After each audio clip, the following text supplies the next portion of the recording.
You're listening to HowStreet.com radio, available online at TalkDigitalNetwork.com. Welcome to HowStreet.com radio, the online source for market opinions. Here is Jim Goddard. Our guest is Mike Swanson, editor of WallStreetWindow.com.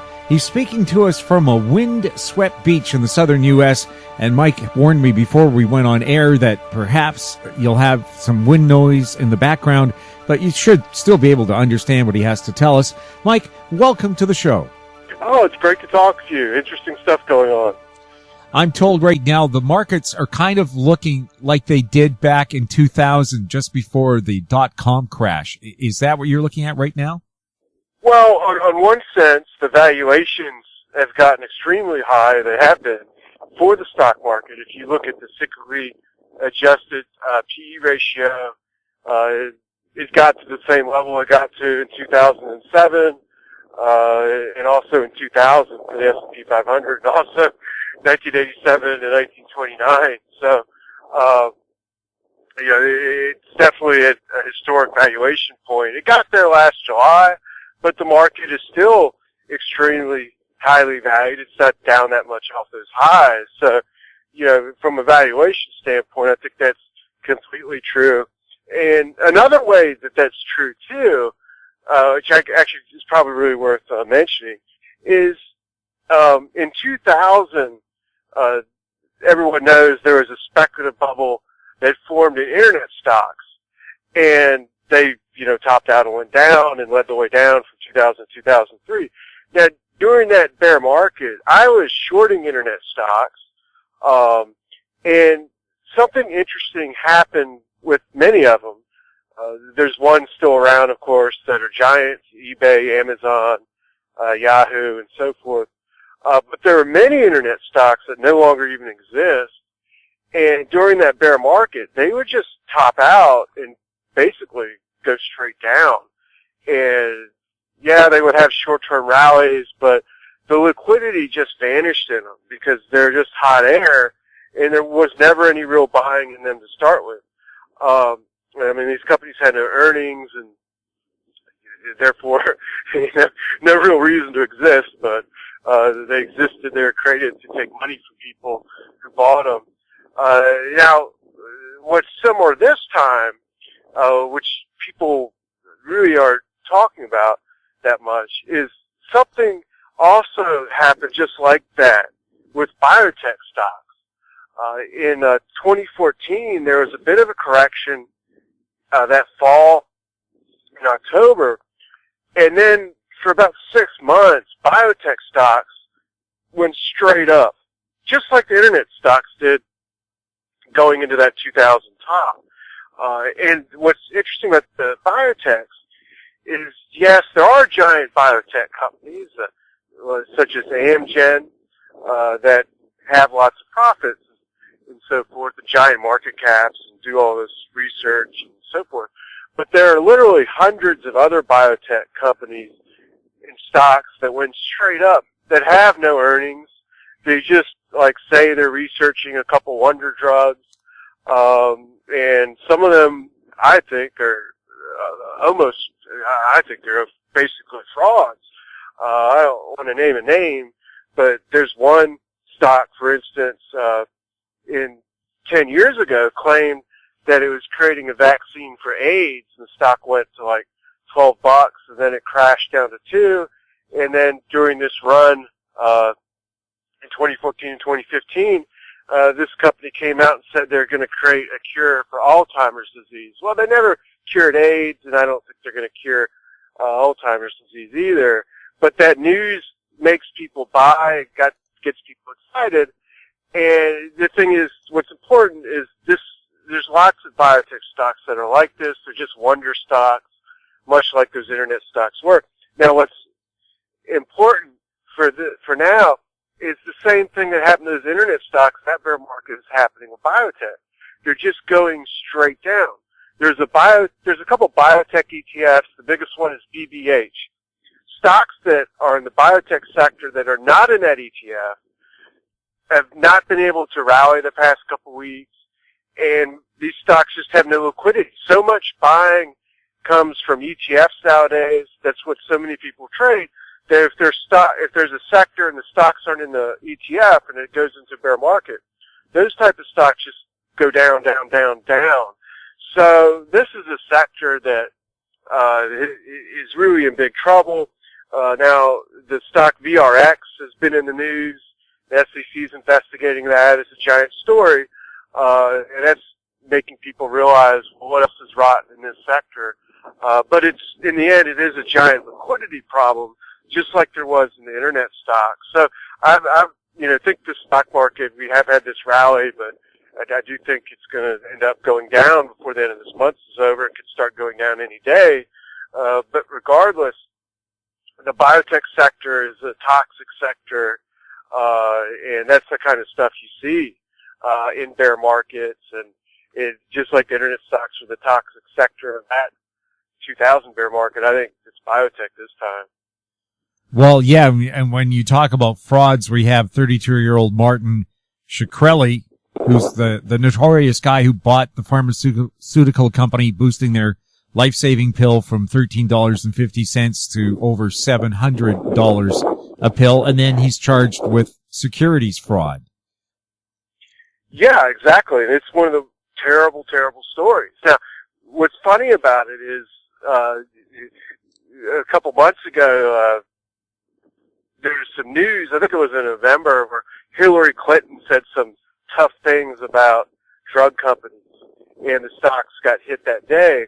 And I don't really care for Hillary Clinton, but I've heard people that are bullish on the stock market think, well, the only reason why biotech's going down is because Hillary Clinton is running for president, and everyone thinks she's going to get the nomination except Bernie Sanders voters, but everyone else thinks she's going to get the nomination, and therefore maybe everyone's scared of her when it comes to biotech. But I don't think that's the case at all. I think these stocks are just bubbles, and so many of them are just fake, or they're just nothing to them.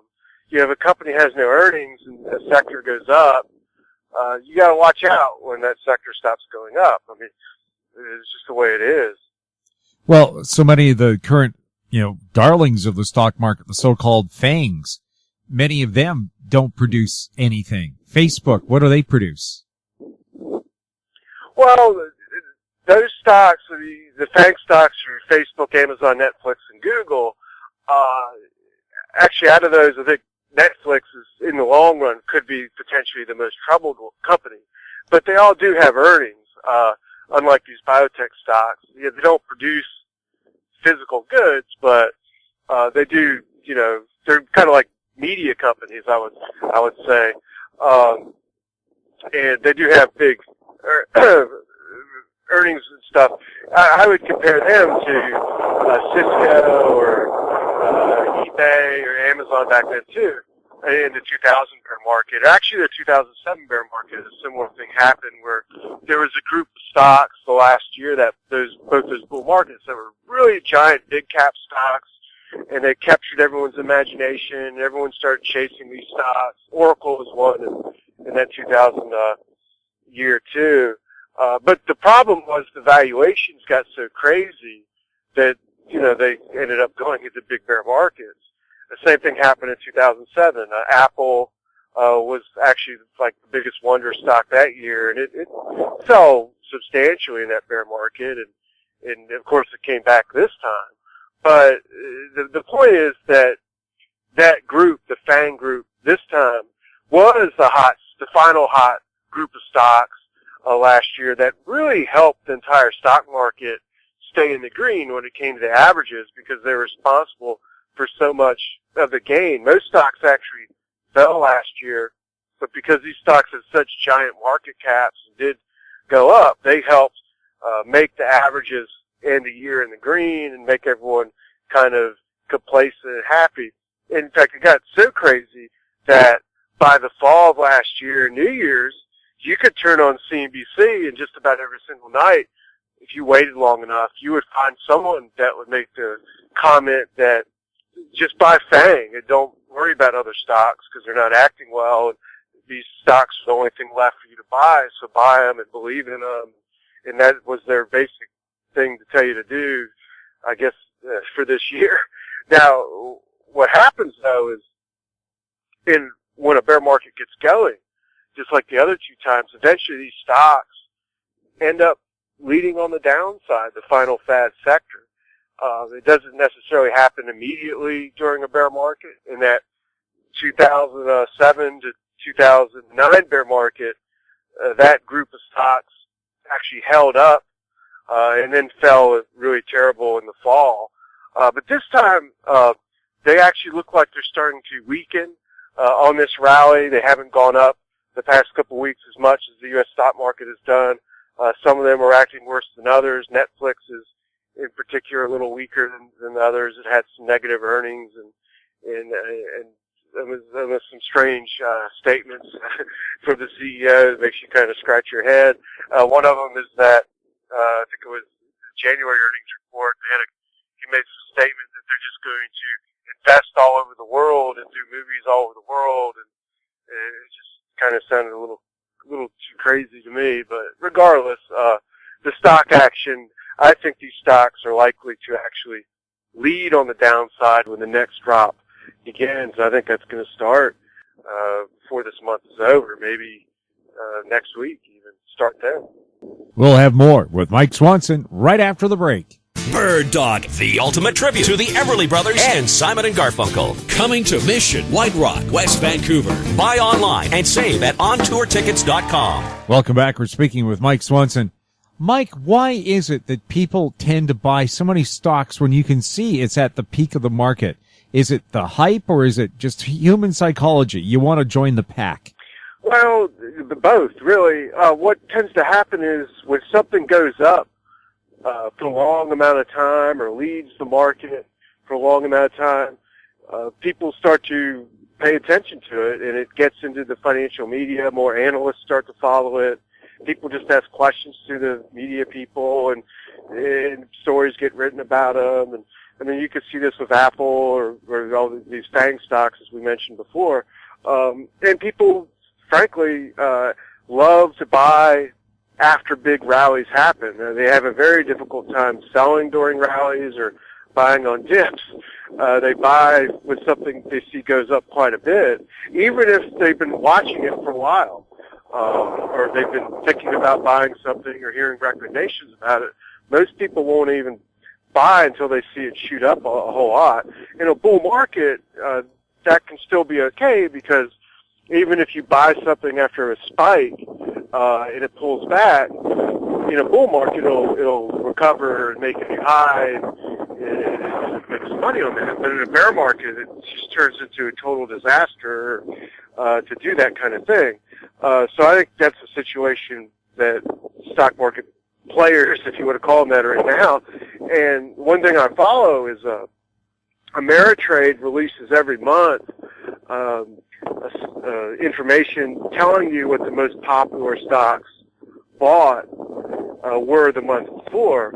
And the thing is, they're all these, for the past couple months, each month, it's these stocks we're talking about. It's the Facebook, the Netflix, Amazon, and so forth, that ends up being at the top buys of people. So it's exactly both, to answer your question. The sad thing is that there are actually things to buy and invest in now. Starting last summer and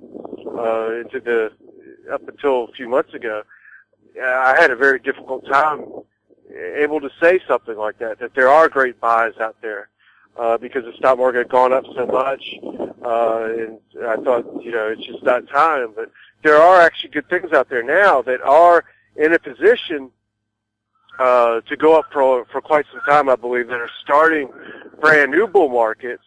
And in particular, gold, in mining stocks, they're leading this year. They're up quite a bit this year. They were in bear markets from 2011 to basically 2015 and consolidated, stabilized, and now in January they turned up and had a tremendous rally. Gold went from around around 1040 up to close to 1300. It's, bouncing below 1300, but I think it'll break through that. The gold stocks, of course, have had this tremendous rally. Those are the things up the most this year.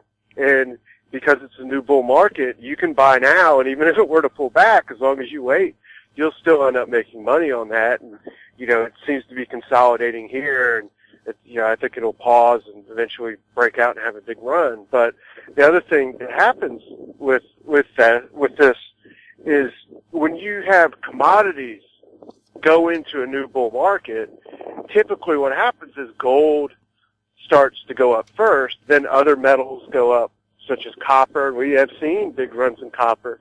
And then other commodities, one by one, go up too and start bull markets. So when a commodity goes into a bull market, it can double or triple in the space of just 2 or 3 years. And what's interesting is that over the last 2 weeks, we are actually starting to see this happen. I'll mention one that I've actually recommended to my people this weekend. I own a position in this, so people know, but the coffee, the symbol, there's an ETF JO for coffee, and it's up like 3.5% today, and it looks like it's on the verge of breaking through its 200-day moving average, just like gold did. And there's other commodities in the same position. So while most people are captivated, with the S&P 500 going back above 2,000 and trying to jump into Facebook or these other stocks, which really, even if they don't, crash this year or something, they really don't have much upside. I mean, the people buying these things are like praying that the S&P 500 can get back up to its high, and then what if it broke through? What is it going to do? Go up 5% or 2% and just come back down? How many times did we see that happen last year? There just isn't great upside potential in investing in the U.S. stock market as a whole, generally speaking. But with commodities, you have the chance to double or triple your money because you're at the beginning of a cycle instead of the end of a cycle. But, it's tough to shake people up who love to chase, who aren't going to buy until they see something already go up a whole lot. But some people will, or they'll go and look this information up and start to, study it and see what's going on for themselves. Well, one of the analysts I talked to said another good bet is staples like coffee or food or other products, because even in a recession, people still have to eat. Yeah, and the thing is, prices for a commodity can only go so low just for that fact. I mean, we're not going to stop using even gas. We're not going to stop using gas and oil. The price has to bottom out sometime or another. These things aren't going to go to zero. And moreover, they also had been in a bear market for several years. And bear markets come to an end, just like the bear market in gold came to an end, and then you get new bull markets. But I do think there is a fundamental reason to think that these things are going to go up, and that's worldwide central bank actions. The central banks in Europe and in Japan already this year have announced new money printing operations out of basic desperation. The ECB just announced it's going to do an $80 billion quantitative easing money print program. And in the United States, going into this year, there was talk that the Fed would raise rates 4 times, that the economy was normal and they were going to be able to do this. And what's ended up happening is they haven't raised rates yet. And when the market was below, the S&P was below 2,000, the talk was they probably wouldn't be able to do it at all this year. Now that it's above 2,000, now they say maybe 3 times this year. But once we go back below 2,000, then they'll be saying we won't do it again, basically, or Wall Street experts will be saying that. So the monetary policy in the United States is dependent on stock market action. Stock market action goes down, which I think it will, then they will raise rates, the dollar will weaken, and at some point the stock market falls enough, they'll announce they'll do a money print of some sorts too. The important thing about this is that at some point printing money is going to cause inflation of one sort or another. In fact, I would argue that it did in the U.S. stock market from 2011 to 2015 that the Fed money printing operations did help create a bubble in the stock market. But no bubbles go on forever, and if they do print more money, it'll be looking to go into other things besides overvalued stocks, and I think it's going to go into commodities, and I think that's why gold is really going up. It's pricing in more central bank action down the road that's going to only drive more and more people into gold. The argument that the stock market people that were bullish have made over the past couple of years, or would make, was there's nowhere to put your money but the stock market, because you can't make money in anything else. Well, since people love to chase, when they see gold go up and start to pay more and more attention to it, they'll think to themselves, well, there's something I can put my money into. Some people are saying that now. These are people early in on the move, but as time goes on, more and more people will say, oh, there is something for me to put my money in. I want to make money. This is going up. And the real chasers will get into the market. Mike, you're one of the people who suggested the Russian stock market might not be a bad place because it was so low it had nowhere else to go. And at the start of the year, when all the other markets around the world were falling in value, the Russian market went up 5%. Yeah, I actually think it's still, for a good buy for people in the long run. I don't own it. I could only put my money in so much stuff, but I would buy moving some money into it. The key about the Russian stock market is it's in the opposite position of the U.S. stock market in terms of valuation. The U.S. stock market's got a cyclically adjusted PE at nosebleed levels, whereas the Russian stock market is actually one of the cheapest stock markets in the world. Its cyclically adjusted PE is less than 5. At numbers less than 5 in the United States, historically, those were great buy times. You're talking about the bottom of the Great Depression and in 1982 and so forth. So just from that standpoint, it's a screaming investment. It's a screaming buy. And the Russian stock market has done well since the fall of 2014 on a relative basis to the U.S. stock market. Now, it's not going up as much as we've seen gold go up recently. I don't really think it's in a position to do that now, but I do think it will end up going up a lot. What it's basically been doing is performing better than the U.S. stock market, but trading in a range. It's not like going up tremendously, but at some point I do think it will. And their economy is closely linked to oil and energy prices, and I'm not an energy bull at this moment, but at some point I do think that'll go into a bull market, and if it just bottoms out, and maybe it already has, that'll be good for Russia too. So I think there's a lot of good things and good reasons to invest in that still. Mike, thanks a lot for chatting with us. Thank you. It's great to talk with you as always. My guest has been Mike Swanson, editor of WallStreetWindow.com. You're listening to HowStreet.com radio on Talk Digital Network. Find us on Twitter at Talk Digital Net. Our YouTube channel is Talk Digital Network. Comments about the show can be sent to info@HowStreet.com. I'm Jim Goddard. Thanks for listening. Comments made on HowStreet.com radio are an expression of opinion only and should not be construed in any matter whatsoever as recommendations to buy or sell any financial instrument at any time. Available online at TalkDigitalNetwork.com. HowStreet.com radio is a production of HowStreet Media Incorporated.